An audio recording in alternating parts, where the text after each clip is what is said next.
This research started in Montreal, but the first formal randomized trial of personality-targeted interventions was conducted in the United Kingdom, in London. Our research demonstrates that personality factors that could be measured very easily using self-report scales are highly predictive of who will develop problems with alcohol and drugs in adolescence and young adulthood.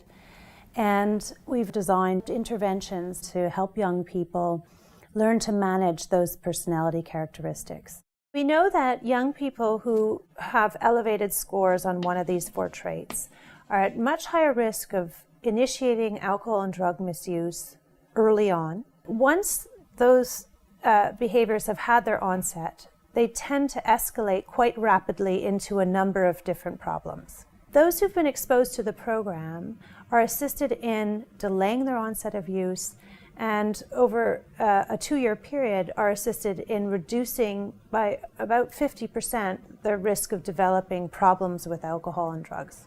We've worked with teams in the Czech Republic, in the Netherlands, in Australia. We've helped them modify the program, and they are now testing the program in their respective countries. In Quebec, we're going beyond just testing the efficacy of the program. We're now evaluating how is it that alcohol and drug prevention is having such a broad impact on a number of outcomes, such as mental health outcomes. Well, the next step is to find a way of making the program more available on a much larger scale.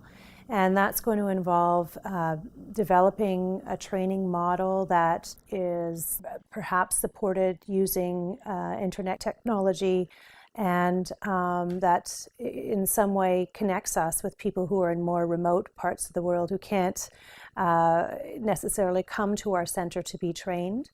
But that it's also a model that will allow us to maintain the fidelity of the program and the efficacy of the program.